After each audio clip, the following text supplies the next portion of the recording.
While sitting in court to finalize our adoption, I accidentally discovered my husband's hidden second life, complete with a pregnant mistress. When I confronted him outside the courtroom, he laughed and said, "Two families are better than one." I walked back into court alone, and finalized the adoption solo, leaving his name off every document. We'd been married 7 years.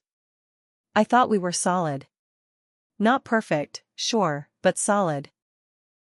His name was Scott, and he worked as a regional manager for a chain of auto parts stores. That meant he traveled a lot, usually 3 or 4 days a week. I never loved it, but I got used to it. I figured it was part of building the life we wanted. I work at a small dental clinic in Charleston, South Carolina. I make enough to cover the bills, and Scott always handled the extras, vacations, car payments, weekend getaways. We weren't rich, but we had enough. We didn't fight much, not about anything serious. And for years, we tried to have a baby. I had 2 miscarriages. One early on, the other at almost 11 weeks. After that, I stopped trying. The pain was too much. So we looked into adoption. It was a long, draining process. We did home studies, background checks, training. We had to prove ourselves over and over. Scott was always good at talking to people. He charmed the social worker during the home visits, said all the right things. He smiled in every picture for the adoption portfolio. He showed up for every foster visit, and he got along great with Isaiah, the little boy we were about to adopt. Isaiah was 5. Big brown eyes, quiet voice. The first time we met, he just held on to my hand and didn't let go. He didn't know what to call me, so he started calling me Mama on his own. Every time he said it, I felt something in my chest crack open. Scott wasn't as emotional, but he'd throw Isaiah on his shoulders, make him laugh, and bring him little toys or snacks. I believed he was all in. I believed this was our new start. The court date to finalize the adoption was supposed to be the happiest day of our lives. We showed up early. Scott was fidgeting, pacing, checking his phone. I asked him if he was nervous. He nodded and said, "Just ready to get this over with," then gave me a little half-smile. I laughed. I should have noticed something. Something was off. But I was so caught up in the moment, I didn't dig into it. 10 minutes before we were supposed to be called into the courtroom, she walked in. I remember every second of it. Her heels clicked loud against the tile floor. She was tall, maybe 5 feet 10 inches. Light brown skin, long straight hair. She wore a dark green dress that hugged her very obvious pregnant belly. At first I just assumed she was waiting for another case. Family court has all kinds. Then she saw Scott. Her face changed instantly. Her eyes narrowed. She walked fast, straight toward us. I stood up. "You've got to be ing kidding me, Scott," she said. Scott went pale. I mean, pale. His mouth opened, but nothing came out. I looked at her, then him. "What's going on?" She looked at me with pity.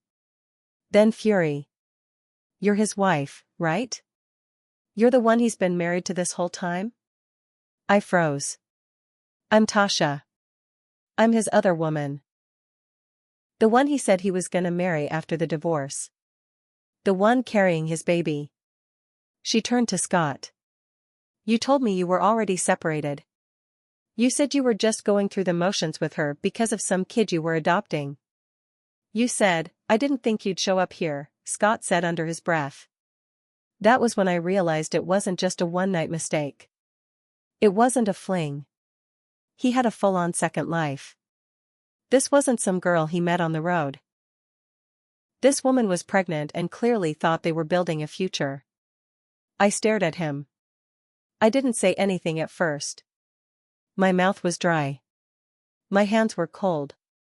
Finally I asked, "Is this true?" He didn't answer. I asked again, louder. "Scott. Is this true?" He shrugged. "It's complicated. Tasha started crying, then turned and walked off down the hallway. Scott looked at me and said something I will never forget. He smirked and said, "Two families are better than one, right?" Like it was a joke.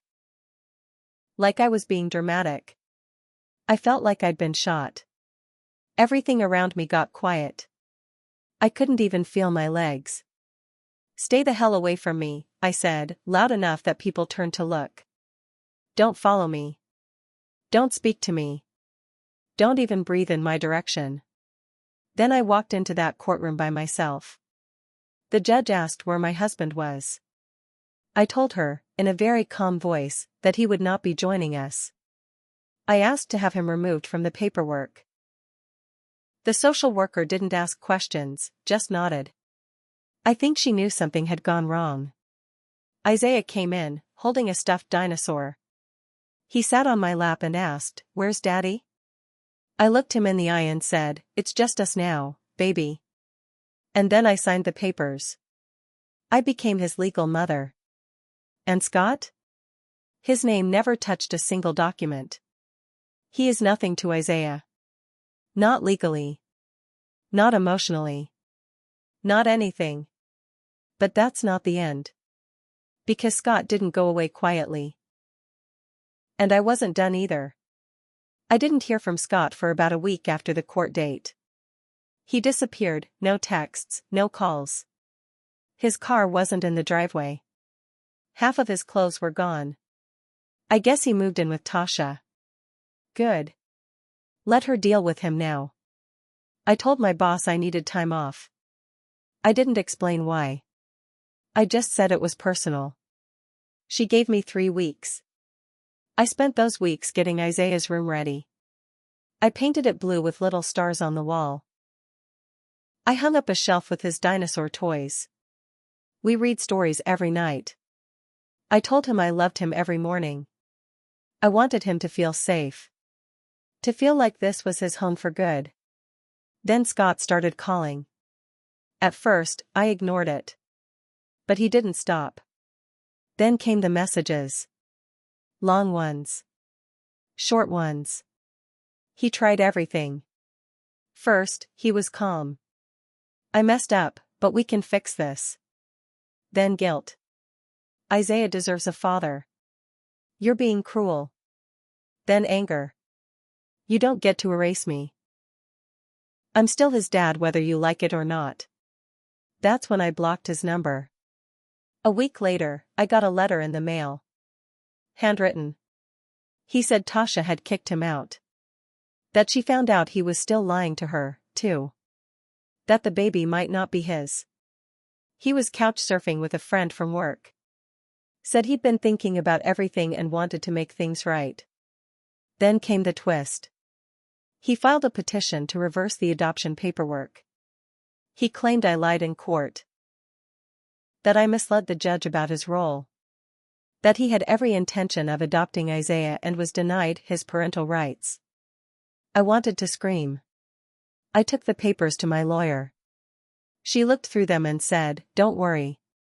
He doesn't have a leg to stand on." But still, it shook me.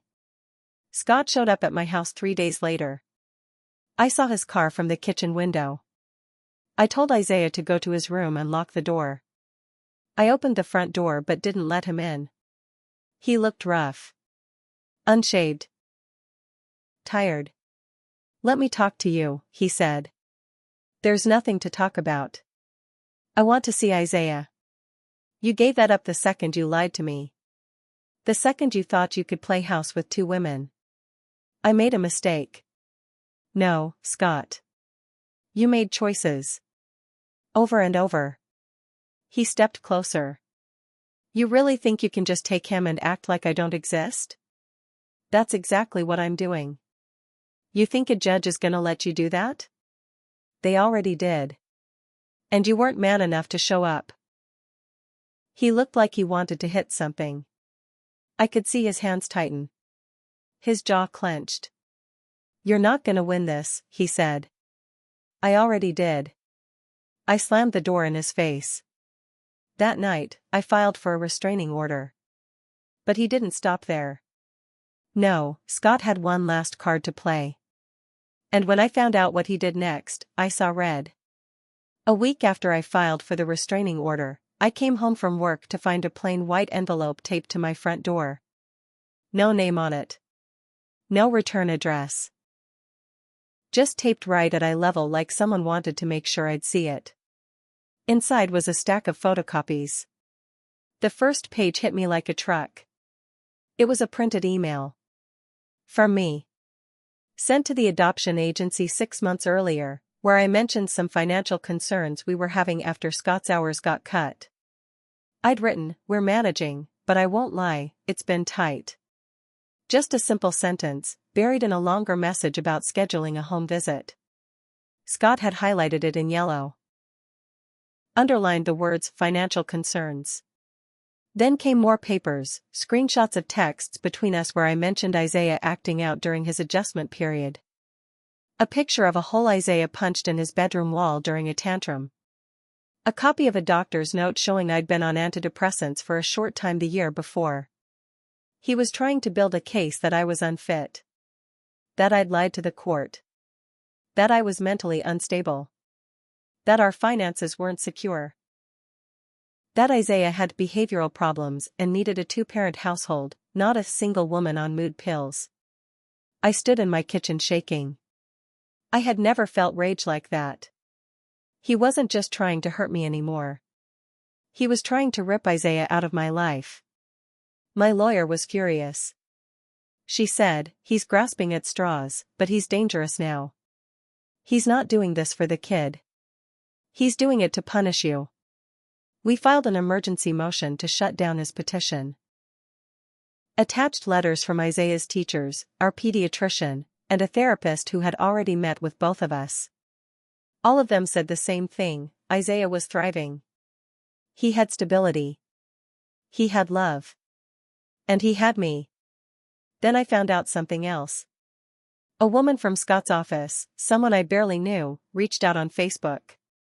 She asked if I had a minute to talk. I didn't want to, but something told me I should. We met at a coffee shop near the beach. She looked nervous. Her name was Mel. "I know I shouldn't get involved," she said, "but I feel like you need to know something." Scott, it turned out, had done this before. 5 years ago, before we even started the adoption process, he'd been seeing another woman in Colombia. Told her he was separated. Got her pregnant. She had a miscarriage at 6 months. And then he ghosted her completely. She ended up filing harassment charges when he tried to contact her months later. Mel said he had a pattern: he played this game over and over. Built up 2 lives. Spun lies. Waited until everything fell apart, then blamed the women for being crazy. He told people you were unstable, she said. That you tricked him into the adoption. My blood ran cold. He wasn't just trying to win in court. He was rewriting the whole story of our marriage. That's when I made a decision. I was going to find the other women. Every last one. And I was going to build a case against Scott, not just in family court, but in the public eye. He wanted a war? He was going to get one. And I don't lose. I found 2 of the other women through social media. One was that woman from Colombia, her name was Serena. The other was a girl named Megan who dated Scott before we got married. Both had similar stories. Lies. Promises. Then betrayal. He had told them he was ready to start a life, but disappeared or cheated when things got serious. Serena still had the court records from the harassment claim. Megan had old emails and photos that showed him making similar promises, about marriage, kids, starting over. I gathered everything. The emails. The texts. The copies of his messages trying to reverse the adoption. I gave it all to my lawyer, who sent it in a formal response to the court. I also filed a defamation claim for the things he told the agency and our mutual contacts, about me being unstable and mentally unfit. I'd had enough of letting him control the story. But that wasn't all. I sent one more envelope, anonymously this time. To Scott's employer. Inside was a timeline. Photos. Legal documents. Testimonies from Serena and Megan. A copy of the restraining order. I didn't even include a note. I didn't have to. 2 days later, Scott was fired. He showed up at my house again, furious. He screamed at my door, called me a liar, said I was destroying his life. He said he'd sue me for slander. I told him, through the locked door, that everything I'd sent was true. And truth is not slander. He never came back. The court finally dismissed his petition. The judge called his actions malicious and without merit. Said he had abused the legal process and warned him not to contact me or Isaiah again. Still, the damage lingered. Isaiah had started asking about Scott. About why he didn't come back. About why things had changed. I had to tell him something that made sense to a 5-year-old. So I told him the truth, just in smaller words. Sometimes grown-ups say things they don't mean. And sometimes they don't know how to be kind. But you are safe. And you are loved. And you are mine. Forever.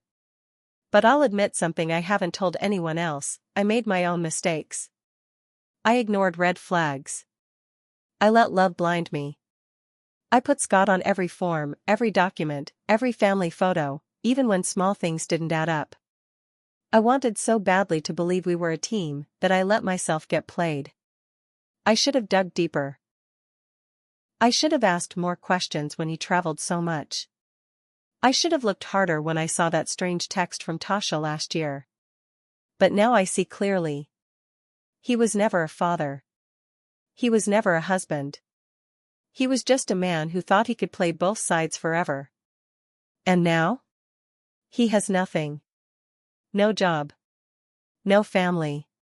No rights to the child he tried to steal. And I have Isaiah. I have peace.